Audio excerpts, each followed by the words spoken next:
이러면 이게 정의를 믿는 거죠. 뭐 반드시 뭐 한다고 안 믿어요? 그다음에 쪽지도 보세요. 최상목 권한대행은 거짓말할 성격이 아니에요. 제가 오래전부터 잘 개인적으로 알지만 이분이요. 뭐라 했냐면 이게 실무자인데 쪽지를 이렇게 받은 것 다 했고요. 네. 그러니까 딱 이게 일치하잖아. 김용인 장관이 만들어서 실무자 통해 전달 일치하는데 근데 그 쪽지는요. 이번에 탄핵 사유 5가지 중에 없어요. 없어요. 왜?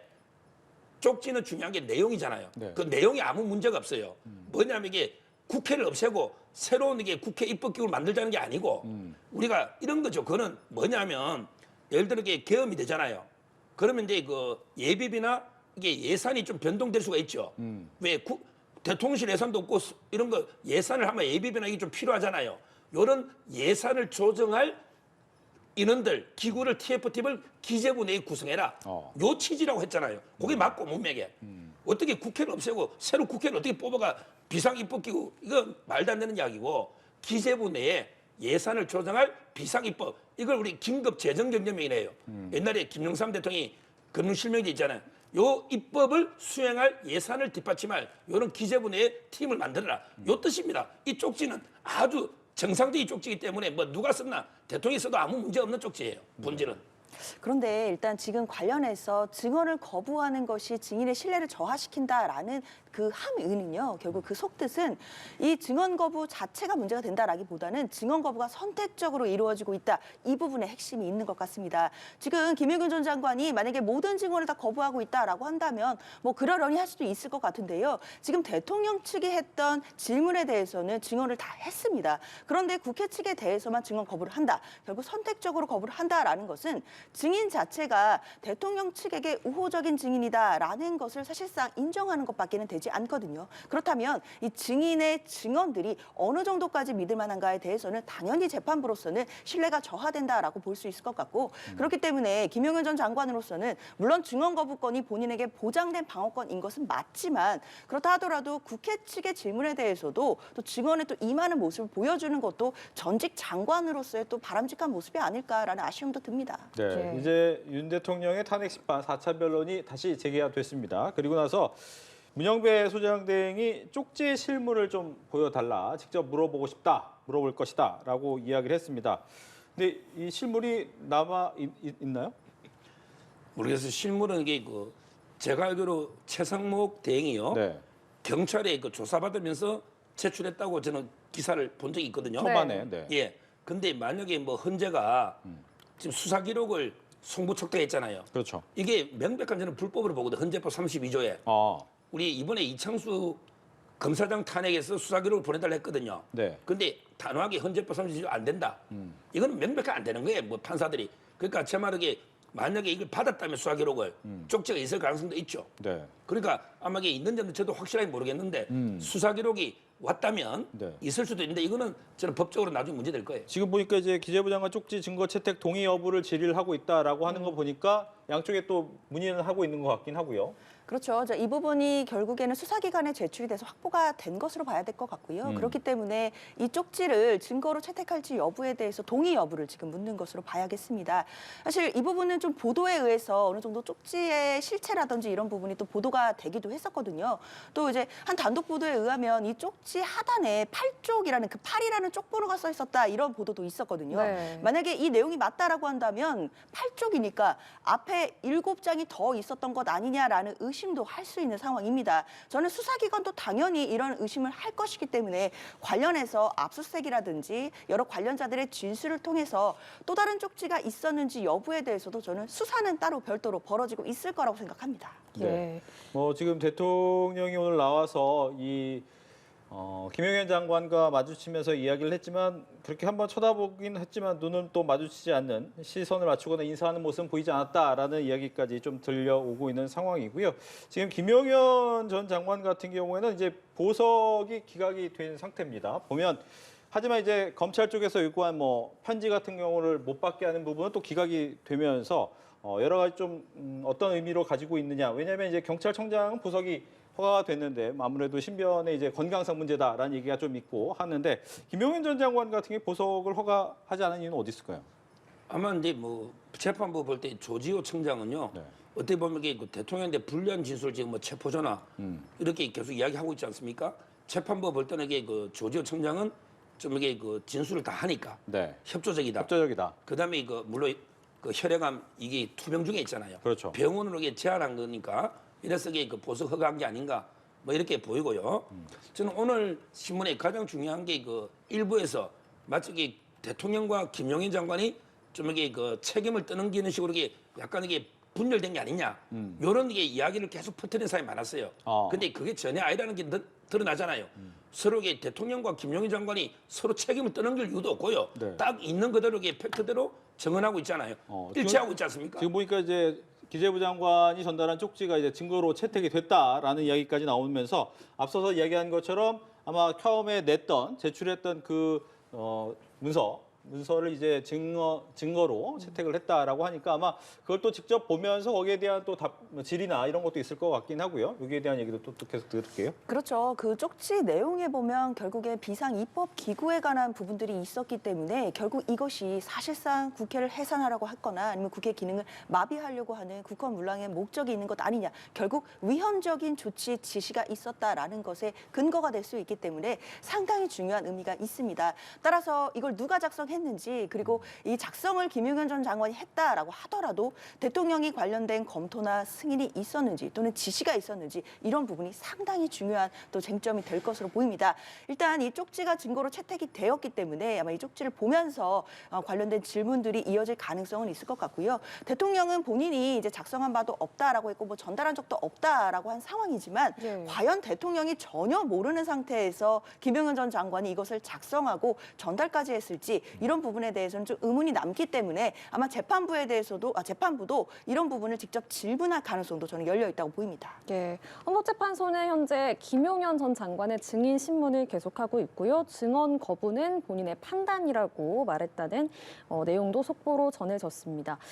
이 비상입법기구와 관련한 쪽지를 누가 작성했냐, 어떻게 전달했냐, 그러면 어떤 부분이 쟁점이 앞으로 될 거라고 보십니까? 왜냐하면 지금 김용현 전 장관이 작성을 내가 했다, 실무자에게 전달했다, 실무자를 통해 이제 최상무 권한대행이 전달을 받았다. 이 부분까지는 지금 윤 대통령과 김용현 전 장관의 발언이 일치를 하는 부분입니다. 그렇죠. 일단은 지금까지 일치하는 부분에서 정리해 주신 것처럼 김용현 전 장관이 작성하고 전달에 대해서도 전 장관 측에서 뭔가 주도한 것처럼 그렇게 이야기는 맞춰져 가는 것 같긴 합니다. 그러나 여기서 중요한 쟁점은 그렇다고 하면 정말 대통령이 관련해서 전혀 검토나 승인을 안 했는지 이 여부에 당연히 그 쟁점이 모아질 겁니다. 정말 몰랐나? 그렇죠. 예. 재판부 입장에서 당연히 궁금하지 않겠습니까? 이 관련된 쪽지는 비상입법 기구와 관련된 내용이었고 당시 기재부 장관에게 이걸 전달하는 과정이었는데 이것을 정말 김용현 전 장관이 스스로 대통령도 모르게 작성해서 전달을 했다라는 부분이 상식적으로 이해되지 않는 부분들은 있거든요. 왜냐하면 이것이 비상계엄이라는 정말 엄중한 그런 상황이었던 것인데 이것을 대통령 모르게 장관이 혼자서 했다, 독단적으로 결정했다 이런 것을 사실상 믿거나 또 합리적으로 그럴 거라고 생각하기가 어려운 상황입니다. 저는 재판부도 같은 의심을 할 것이기 때문에 아마 대통령에 대해서 정말 이걸 몰랐는지 관여한 적이 없는지에 대해서 재차 질문할 가능성이 있다고 보입니다. 예, 네. 윤 대통령이 정말 하나도 몰랐을 것이냐, 정말 대통령도 모르게 이런 비상입법기구라는 것을 만들 수 있었을까? 이런 질문에 대해서는 어떤 답변 주시겠어요? 이게 아주 사소한 거예요. 이걸 지금 오해를 하고 있다니까요. 이걸요 국회를 없애고 아니 국회 역할을 하는 입법부를 새로 만든다고 이게 착각하고 이게 가짜 뉴스입니다. 그걸 기재부 장관이 어떻게 합니까? 기재부 장관이 국회를 없애고 국회를 만드는 게 기재부 장관 역할이 아니잖아요. 여기서 비상입법이라는 게 뭐냐? 우리 헌법을 봐야 돼요.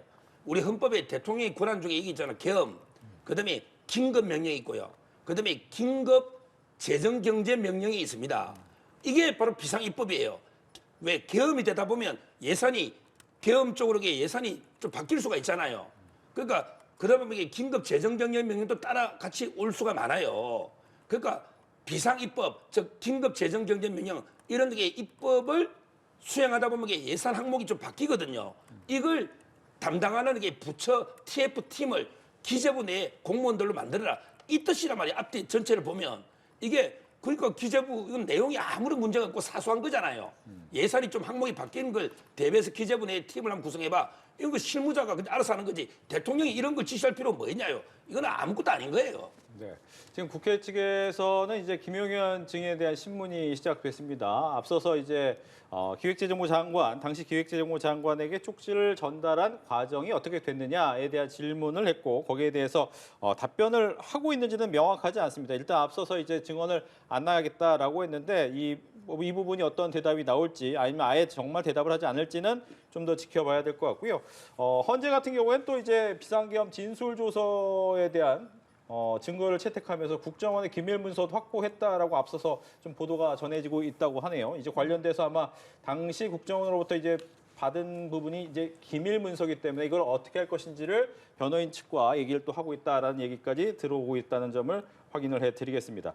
일단 제일 중요한 것은 이제 쪽지 부분에 대해서 계속 이야기가 나오는데 앞서서 이제 쪽지는 의미가 없다. 왜냐하면 그거는 재정 부분에 관련된 부분이다라고 한 거고 국회 측 입장에서는 이미 국회에 대해서 봉쇄를 하는 것 자체가 입법기구에 대해서 이제 변화 아니면 새로운 입법기구를 만들겠다는 의미가 담겨 있는 거 아니냐라고 보는 거잖아요. 글쎄요, 저는 이 쪽지의 내용을 네. 그게 아무것도 아니다라고 치부하기에는 사실 내용이 좀 무거운 내용들이 들어 있습니다. 그러니까 지금 알려진 바에 따르면 뭐 국회 예산을 차단하는 내용도 있는 것이고 그리고 비상 입법 기구와 관련된 예산을 편성하도록 되어 있는 것인데 이것이 그냥 축소해서 해석하기에는 사실상 이 비상계엄 사태와 그리고 당시에 국회로 계엄군이 들어왔었던 모습들과 연결지어 본다라고 한다면 사실상 그렇게 작게 치부하기는 어려운 내용이라고 생각이 듭니다. 결국에는 국회의 기능을 마비시키고 또 기능을 중지시키려고 했던 그런 시도가 있었던 것 아닌가라고 의문을 가질 수밖에 없는 상황이고요. 그렇기 때문에 저는 대통령도 이 쪽지에 대해서 본인이 작성하지 않았다라고 선을 긋고 있는 게 아닌가라는 생각이 듭니다. 왜냐하면 이런 부분들에 대해서 만약에 본인이 관여한 부분들이 인정된다라고 한다면 사실상 내란과 관련돼서 그 내란 수사를 별도로 받고 있기 때문에 관련해서도 국헌 문란 목적이 인정될 가능성이 높아지거든요. 그렇기 때문에 이 쪽지가 중요한 의미가 있는 것이고 이 쪽지 작성에 대해서 대통령이 어떤 식으로 관여하고 어떤 식으로 승인을 했는지 이런 승인이 있었는지 여부 이런 부분들은 앞으로도 굉장히 중요한 쟁점이 될 것으로 보입니다. 예, 지금 뭐 국회 측에서는 김용현 전 장관에게 비상계엄의 과정에 대해서 질문을 하고 있습니다. 앞서 대통령 측에서 신문할 때 나왔던 부분은 비상계엄을 본인이 건의했다라고 얘기를 했어요. 즉 건의는 원래 국방부 장관이 할 수 있는 게 맞는 내용인데 그 부분이 예를 들면 국무총리 부분이나 어느 정도까지 전달되는지 그 절차적인 문제는 남아 있을 것 같긴 한데 이 과정이 왜 중요합니까? 지금 이제 그 적법한 절차를 거치냐 안 거치냐. 원래는 이제 총리한테 보고하고요. 네. 그다음에 그 국방부 장관이 건의하는데 그 국무회의 심의를 또 해야 되거든요. 그 심의도 아까 했다고 증언하고 있지 않습니까? 아마 그때 11명인가 왔을 거예요. 근데 이게 의결이 아니고 심의입니다. 네. 따라서 이제 뭐 의사록을 만드느냐 안 만드느냐 사후에 만드느냐 이런 거는 비본질적인 거죠. 아하. 결국에 국무위원들이 왔고 그냥 의견을 물어봤잖아요. 대부분 반대했다고 하잖아요. 네. 이게 심의예요. 뭐 의결처럼 이게 엄격한 절차를 요하는 것도 아니고요. 네. 그 서류가 있으면 어떻고 없으면 어때요. 그게 본질이 아니잖아요. 진짜 북한이 쳐들고 온다. 그 서류 만들고 있습니까? 빨리 계엄해야죠. 북한이 쳐들어온다. 급박하다. 따라서 이게 제 말은 뭐 그거는 비본질적인 사항인데 아마 김용현 장관은 그래도 이게 다 지켰다. 내가 건의하고 총리께 보고하고 국무위원이 심의까지 거쳤다. 이런 데 정언을 하고 있는 거고요. 예. 좀 전에 그 쪽지 하나만 더 이야기하면 네. 국회 해산권이 없잖아요. 근데 어떻게 국회를 없앱니까? 없앨 수가 없잖아요. 그다음에 비상입법기구를 국민투표로 의원 뽑을 거예요.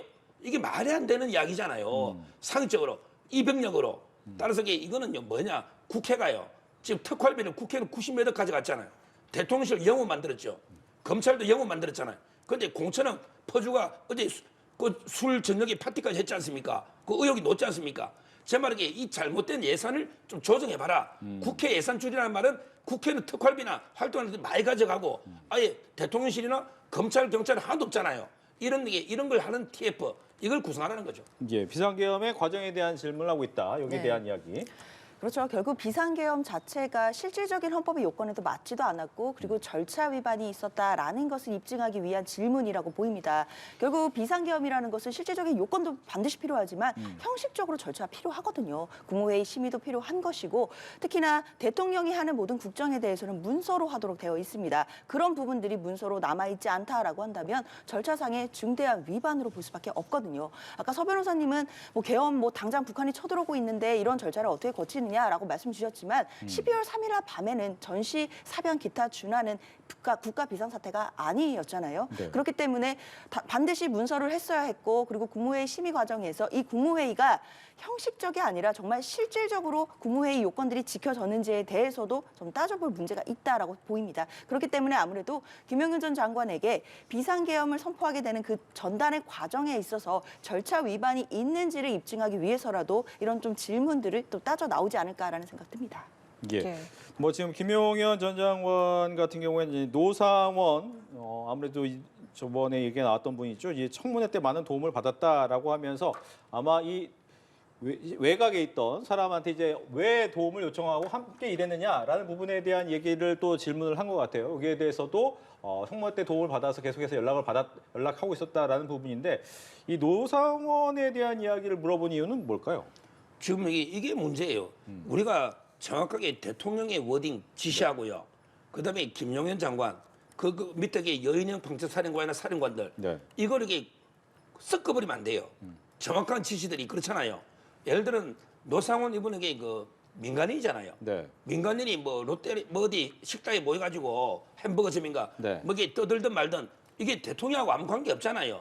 여기 보면 이게 뭐 우리가 술자리나 식사 자리에 막 그냥 아무 이야기 민간인이니까 아무 이야기는 하잖아요. 이걸 마치 이게 대통령이 한 것처럼 그래서 뭐 도끼 이야기도 나오고 뭐도 나오고 포성줄도 나오고 별의별 이야기 나오는데 제 말에 그 노상원이 이거는 아무 권한도 없는 사람이잖아요. 이 사람이 어떤 말을 했든 이게 대통령하고는 아무 관계없는 이야기인데 아마 이게 민주당이 지금 국회 측에서 네. 이걸 이게 계속 노상원의 발언을 가지고 질문하고 있는 것 같아요. 어떤 관계인지. 그래서 아마 이게 그 답하고 있는 이런 과정이 아닌가 이렇게 추측이 됩니다. 예. 지금 나온 얘기는 또 노상원에게 부정선거 자료 수집을 또 지시했다라고 얘기가 나오면서 아무래도 어떻게 어느 정도 긴밀한 관계인지에 대해서 계속해서 신문을 하고 있는 것 같아요. 그렇죠. 사실 노상원 전 사령관 같은 경우에는 현직이 아니잖아요. 네. 민간인입니다. 근데 민간인과 관련해서 이런 비상계엄과 관련된 어떤 일들을 상의를 하고 의논했다는 것 자체가 사실은 국민들께도 많은 충격을 줬었거든요. 사실상 이런 구조가 국정농단의 구조와 딱 들어맞는 것이었기 때문에 더 큰 충격을 줬었습니다. 따라서 김용현 전 장관이 비상계엄을 모의하고 또 준비하는 과정 속에서 사실 현직 군인도 아닌 노상원 전 사령관이라는 민간인과 이런 부분들을 상의했다라는 점, 저는 이 부분은 굉장히 또 중대한 절차 위반으로 또 제기될 가능성이 있다고 보입니다. 그렇기 때문에 이번 비상계엄이 얼마나 헌법적으로 봐도 위헌적이고 위법적이었는지 그런 과정들에 대해서 증명해내기 위해서 이런 질문들이 지금 쏟아지는 것 아닌가라는 생각 듭니다. 예, 관련해서 김용현 전 장관의 발언이 계속해서 전해지고 있습니다. 청문회 이후 정보사 정상화를 논의를 했고 비상계엄 논의는 노상원 전 정보사령관과 많이 하지 않았다 이렇게 발언을 했습니다. 그렇죠. 아마 이게 부정선거는 이제 뭐 여러 자료나 이거 좀 검토를 해봐라. 이거는 시킬 수 있겠죠. 그런데 그 계엄에 대해서 뭐 아주 구체적으로 노상원과 상의한다든지 이런 거는 게 없었다. 이런 답변 아니겠습니까? 이게 뭐 저는 상식적으로 이게 맞는 답변이다. 이렇게 보이고 있고요. 실제 좀 전에 제가 이야기했지만 노상원 장관이 민간인은 말을 이렇게 함부로 자유롭게 할 수 있잖아요. 이걸 가지고 이게 마치 대통령이 그렇게 다 지시한 것처럼 이렇게 섞어버리면 안 된다. 이렇게 봅니다. 예, 비상계엄 논의는 노상원 전 정보사령관과 많이 하지 않았다라고 발언했습니다. 아예 해서는 안 되는 거죠. 예. 많이 하지 않았다고 그것이 잘 됐다라고 볼 수는 없을 것 같고요. 애초에 위헌적인 비상계엄과 관련된 논의를 해서도 안 되는 것이었고 이 논의를 군 관계자들이나 또는 현직에 있는 사람들과 한 것도 아니고 민간인 신분에 있는 사람과 그 논의를 했다는 것 그 자체만으로도 사실상 저는 굉장한 큰 위법 행위라고 생각이 들고 또 국민들께서도 많은 충격을 받을 수밖에 없는 지점이라고 생각이 들거든요.